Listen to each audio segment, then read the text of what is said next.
Hey,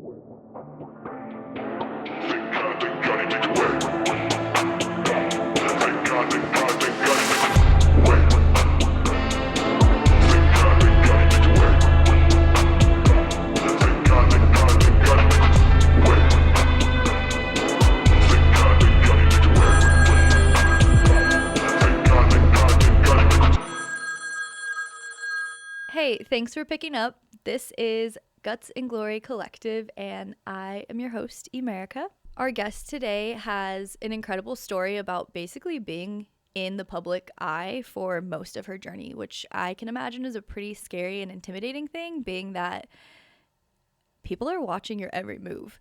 So I'll let her tell you a little bit about her story, but today we're going to be really focusing on obedience before knowing the outcome. So if you guys could welcome Allie Kamps. Hi, guys. I'm so excited. I love this microphone already. So Allie is pretty much like the personality in any room, and I'm excited to have so many quotable moments from her today.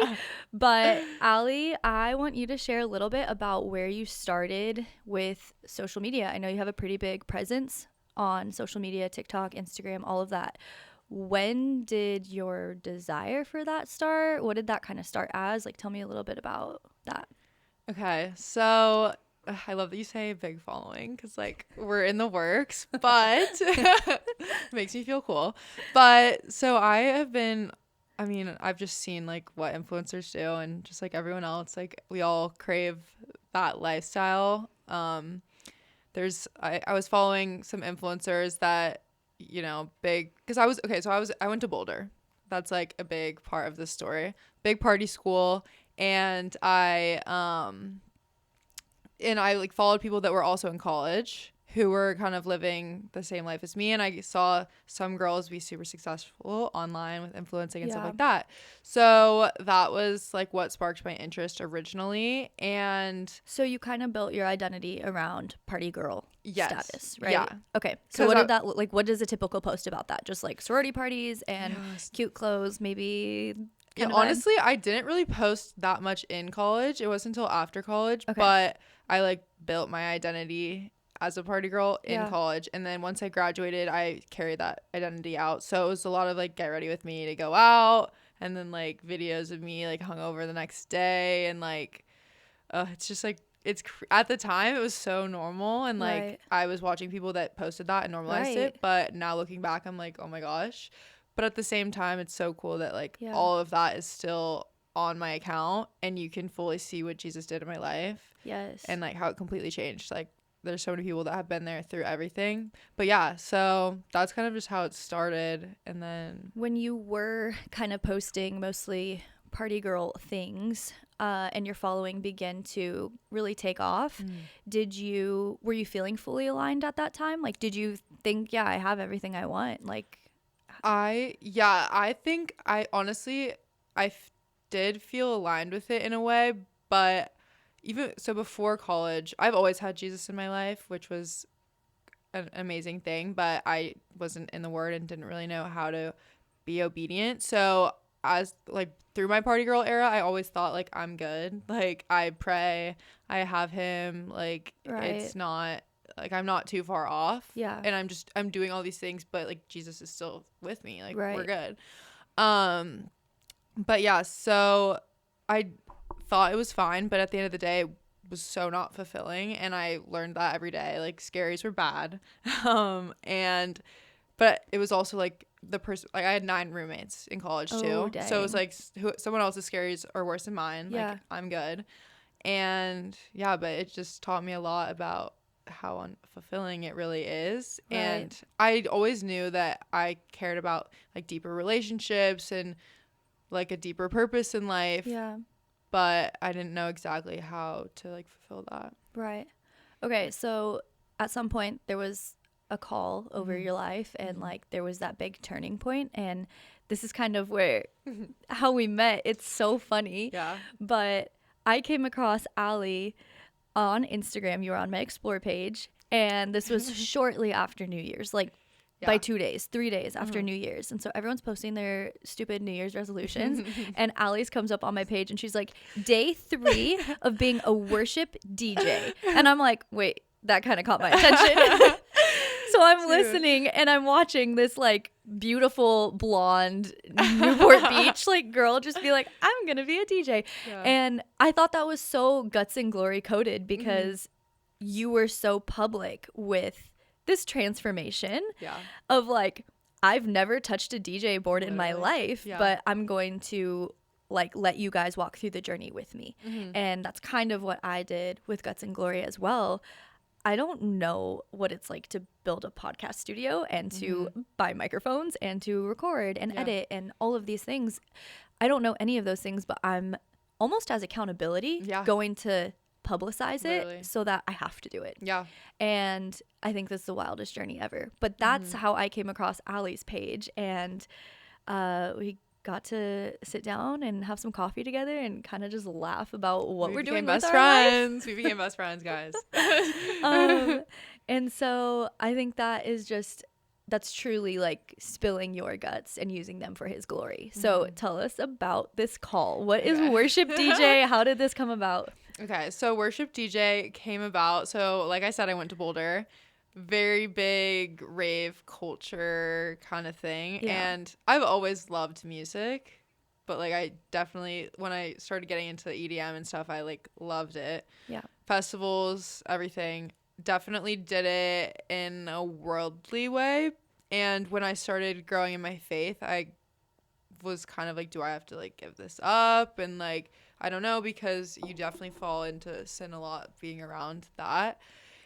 And then I kept posting about it, and I was like, my playlists are either worship music or EDM. Like, I'll literally be listening to, like, Holy Hallelujah, and then all of a sudden, like, wubs are dropping next. Like, and so that kept happening, and I would post about it on TikTok, and I'm like, these are my two personalities. Like, I don't know. And then people would comment, you need to listen to worship EDM. And at first, I saw a few comments early on, and I didn't even, like, look, because I'm like, there's no way it's good. Like, I don't. Okay, like we can keep those separated. But then I posted again and people kept commenting it, and I'm sitting in my car before work one morning and I start listening to it and I'm like, wait, this is like sick. And also it's not an original idea, which I kind of thought it was, because I just kind of would think about it on like my silent time, just about the playlist and everything. And so it wasn't just me who thought of this, because there's a whole niche of it. I love that. So I started listening to it. It was getting really hyped, and then I think I posted literally that morning. I'm like, hey guys, my life just changed. Listen to music. Like, it's gonna be, there's something cooking here. And then that night, it was a Friday night, I went home and sat in my bed and just put on my like AirPod like Maxes, soundproofed. I'm just like listening to like all this worship EDM music, and I'm like, guys, this is like, to me and Jesus. Like, I'm not talking to anyone, but I'm like, this is so awesome. Like, I'm gonna be a DJ. Like, and I also have so many friends that have DJ'd, and like we went to frat parties. I've seen everyone. Like, I'm like, it can't be that hard. Like, frat boys do it. But yeah, so it was always something I thought about a little bit, and then that was getting me more excited. And then the next morning, I was driving to a run club for my sister's birthday. It was like a faith-based run club, and I was listening to it in the car now, and I'm like, okay, this is insane. Like, I love this music. I'm gonna be a DJ. And I order the deck on the freeway. Yeah, you are so impulsive. No, well, I literally kept going back and forth with my sisters. I'm like, do I order it, guys? Do I order it? And then I was like, should I put it on my parents' card? I'm like, no. If I'm gonna do this, like, I'm gonna invest in this because I'm serious. Like, I will be a DJ. And then my sisters were like, what are you doing? And then all of a sudden, my youngest sister, this is all I needed, was like, just do it. And I'm like, okay, I'll do it. Stop begging me. Fine, I'll do it. Literally folded under no pressure. Ordered the deck, got to the run club, and we are walking the run, and we're walking with this girl, and we met her and immediately got into like testimonies and stuff, and it's just like so, and she'd been praying for friends, and we connected, and she's a videographer, and I'm already telling her about this dream that I had 5 seconds ago. Amazing. And she's like, I'm a videographer, like, this is so awesome, like, you have to do this, I'd love to like support. I meet her, and then after the run, there's this hat trucker making booth. It's called Blessed, the label. and they have a storefront in Corona Del Mar. Cute. And it's a mom and her daughter that run it, and it's faith-based. And I'm just like buying my hat there, and the woman working is the mom of the daughter who started this, and I'm just buying my hat, giving her my card, and I'm like, yeah, I decided this morning I'm gonna be a worship DJ. She's like, I'm sorry, I did not ask. Yeah, no, literally. She's like, so okay. No, but she actually did not say that. She actually said, oh my gosh, that's so awesome. You need to perform next week at our pop-up. Stop. And yeah, at the CDM Santa Walk. And I'm like, I haven't gotten the board yet. I don't know how I'm gonna do that. And she's like, I don't care. Like, here's my number. Figure like, it you'll out. do it. I'm like, okay, I'll do it. Come on. Yeah. So it was just like crazy how it like right away things were like opening up. I'm like, I don't even. And just the amount of excitement I had from it, I was like, I know this is from him. I don't know how this is gonna work, but I guess it is. I love that. I feel like there's a common thread when we say yes to God. Mm-hmm. The doors open like literally effortlessly. Yeah. And that's where the obedience is so scary, because it's like, I know that once I give God my open hands, he's going to do crazy things with them. Like, it is literally the wildest journey that you can go on.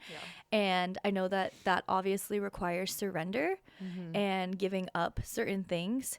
Do you look back at anything that you had to give up and wish that you still could live like your old life? Or do you still look at things that you had to give up and live in any sort of regret? Or are you watching what God is doing and being like, wow, this is abundantly greater than anything I could have asked or imagined?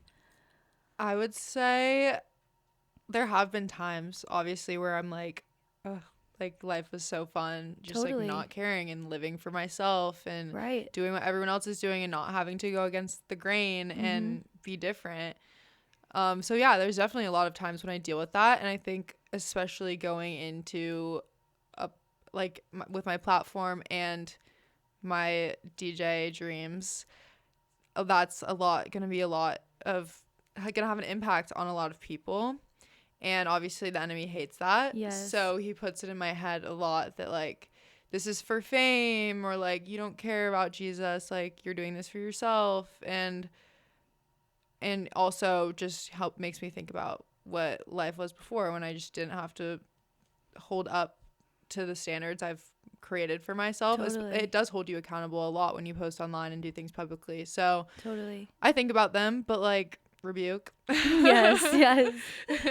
Okay, so last question I'll ask about kind of where you're at with this public journey, but was there any part of you that wanted to have this whole worship DJ thing figured out before posting about it?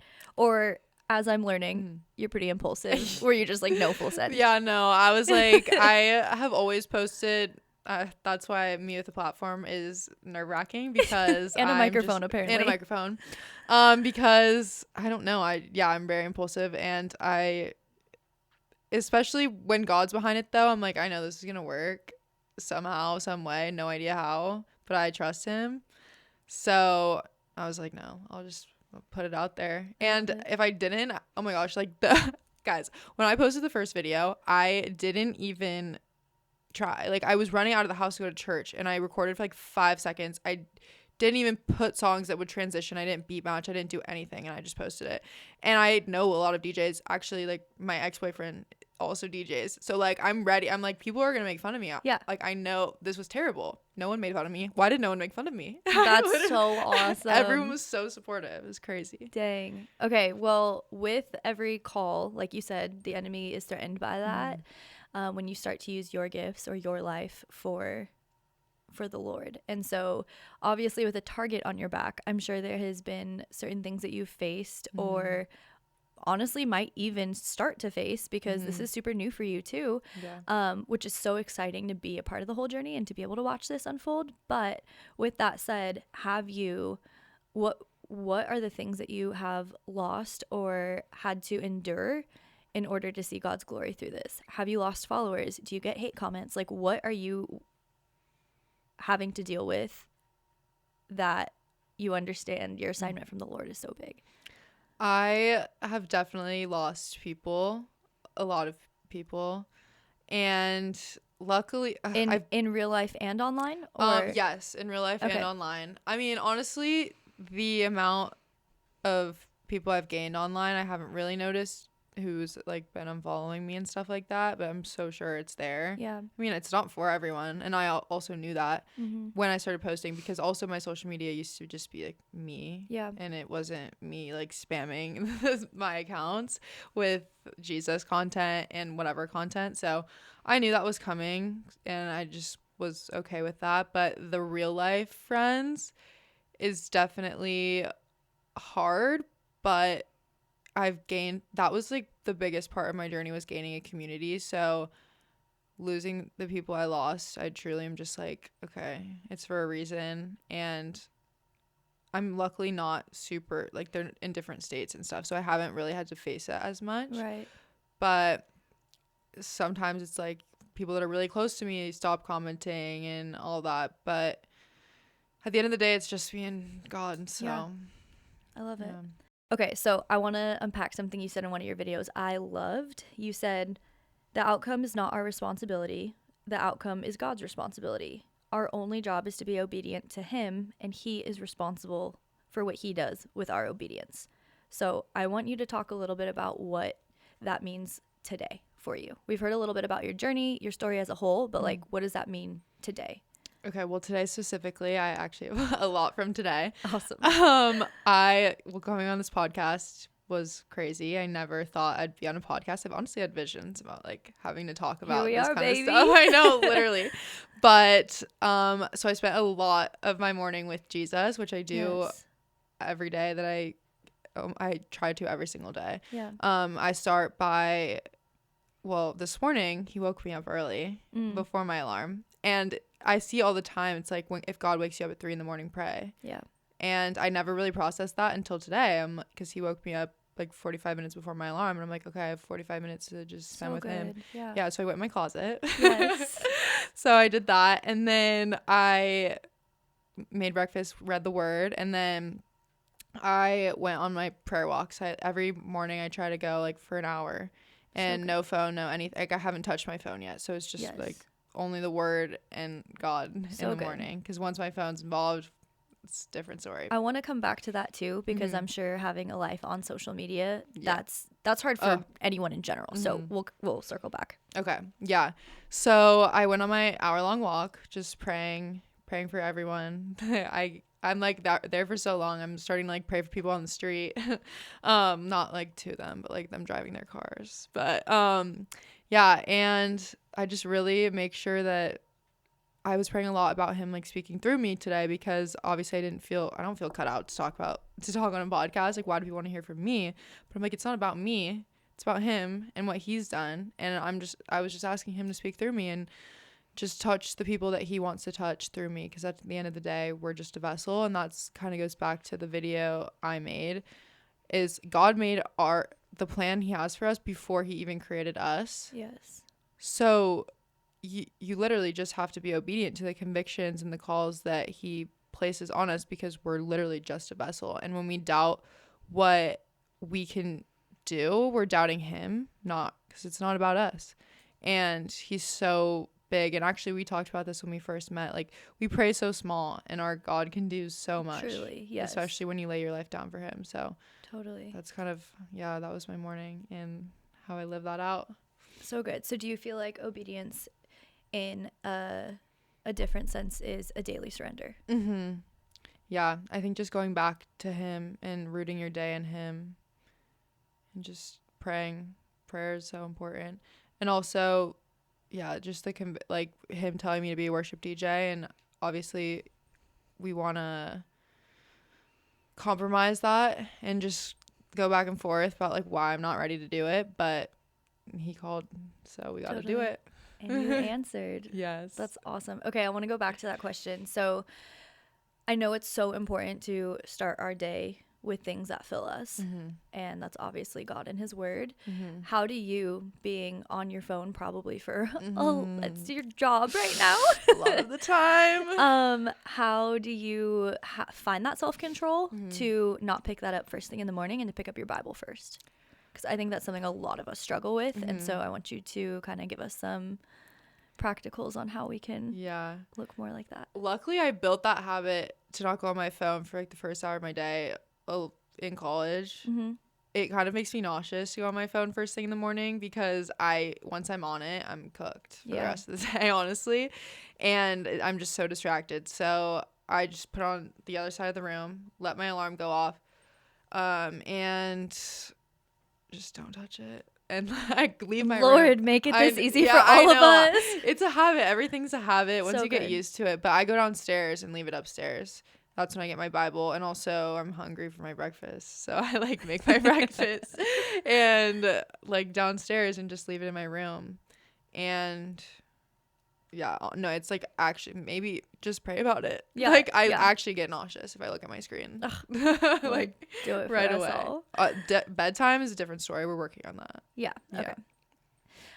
So with obedience, it's obviously a scary thing to step into when we don't know the outcome. Going back to like what you said, it's God is responsible for the outcome. So it's kind of cool because we honestly get to glide through life, be like, I'm just a girl. Yeah. I just have to say yes to God. Yeah. And he's gone before me. He's already paved my path. Yep. I'm good. Exactly. And so when the outcome of something don't match your expectations, how do you best confront that? Like, do you let that emotionally wreck you, or do you lean into God more, or do you like have to vent about it to friends? Like when the expectation doesn't match what God actually did, how do you deal with that emotionally? Luckily I feel like there's not a lot of things since I've been walking with God that have emotionally wrecked me, because truly if something doesn't work, I believe that just means that he has way better in store, and it's just always better than we could even imagine. Yeah. And I just trust that, and I've gotten to see it, especially like my dad and people around me. I've just seen what going through the trenches and coming out of that looks like, and I just truly know that has the best plan, and just knowing that he created the plan before he created us. Totally. Just like it's gonna work out. Totally. Okay, so with his plan for you, if that entails being a worship DJ, like, does that excite you or what? Yes, that would be so sick. I think that is like, do we see like Rave Jesus? Oh, dude, Rave Jesus followed me. Oh, shout out. Yeah, Rave Jesus. Rave Jesus. Do we see like music festivals in the future? I would love a music festival. That's like my big picture. That's what I was envisioning on one of my prayer walks. I'm like, because Coachella, like, I was at Coachella 2 years ago. Opening a can of worms. We could go deep down. Yeah, we could go deep into Coachella. Yeah. But I literally I love Coachella. I'm gonna go back this year. And I think, actually, it's not for sure. And it is gonna be different than how it once was for me and how I'm gonna go about it. Totally. But I would love to see that with Jesus at the center of it, because there is no high like the Holy Spirit. Amen. Do you think that so let's use Coachella as an example. That's obviously a pretty dark realm to be walking into with just music influences that are so secular and all of that. And that's not to say that you can't be around that kind of stuff, but there is definitely a darkness that surrounds it, with the music industry and so many different realms like that. But do you ever find it hard to be a light in that darkness? Do you ever feel like you are wanting to fall into that darkness instead of withhold the light?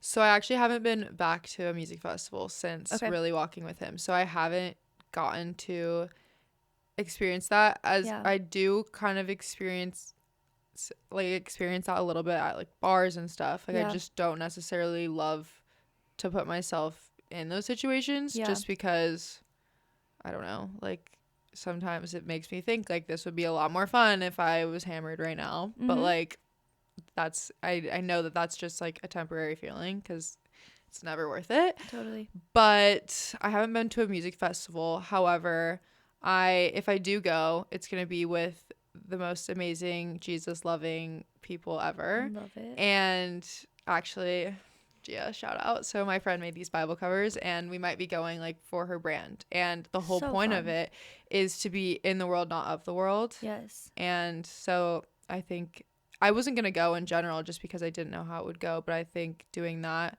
and being surrounded by people who hold me accountable and who aren't going to lead me into the darkness Yeah. is what's going to help me get through that for sure. Do you find yourself like in that kind of environment? How do you guard your heart? Mm-hmm.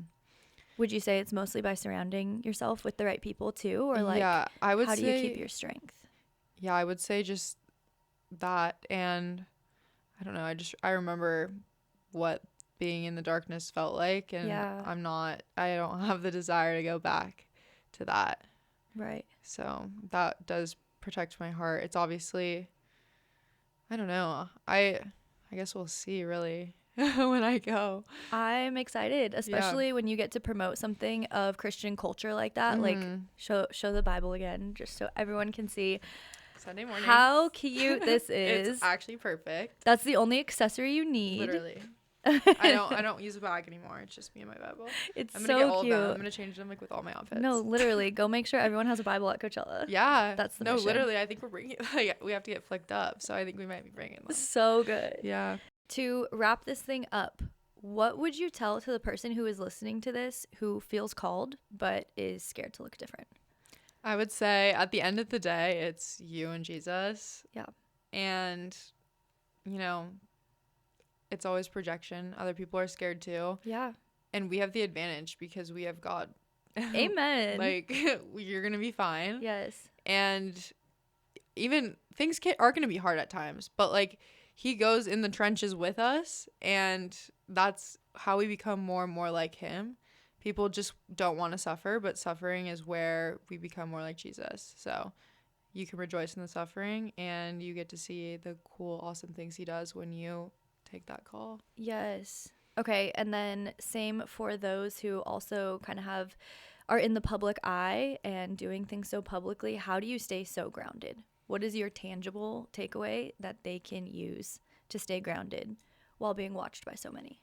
Okay, so I stay grounded because of Jesus. I have him humbling me every day and keeping me in check, because if I go too far away, like, no bueno. But also I'm just really a big habit person. I'm really good at routine, and that is something that takes time, but you build up eventually. Yeah. So when I have these habits in my daily routine, like, they're locked in. So that helps me. Routine is stay on track. Yeah. Okay. Routine is everything. Is there anything else you would like to say to our audience before we close up? Thank you so much for listening to me. I don't know why you would care, but we can dance to worship EDM together one day. Yes. Yes, we will. And yes. I want to say too, it's so inspiring, but just exciting to watch. Literally, like, this is the beginning. Like, I got to see the full, I haven't even been following you from the beginning. Yeah. I didn't get to see Party Girl like transition over to Jesus Girl, but coming in right now, I still, like, you're still so fresh in your journey with what God is doing, and all I have seen is full obedience, full surrender, and you have this excitement to pursue what God is calling you to daily. Yeah. So I am so excited for everyone else to kind of hop on this journey too, and we're just going to be on this little Allie bandwagon. Well, and we're on America's bandwagon. She's doing the same thing, and we get to do this together. It is so cool to literally jump in when you and I both do not know the outcome at all, and idea. This could go really embarrassing. Oh, like, yeah, it's embarrassing. I literally texted my friend. I was like, I'm so cringy, but, like, that's okay. That's facts. Yes. Yeah. Like, I'm cringing really bad, but it's okay. Yeah. No, we're in it together, and that's totally fine. But it's also cool because before seeing the outcome of what God has done, people get to tag along for literally the entire roller coaster that we're on. So he'll be glorified through all of it, because we have no idea. Yeah, absolutely. And we truly get to lean on him when we don't know the plan. So it's the best. Thank you for listening to another Guts and Glory Collective podcast. Guts and Glory is for all of those who want to risk it all. So we're using our guts for his glory. We are using our innermost for his utmost to bring glory to his name and not ours. So thank you to our guest, Allie Kamps, for sharing a little bit about how God is being glorified through your ministry and your platform. And we hope to talk to you guys soon. Thanks for picking up.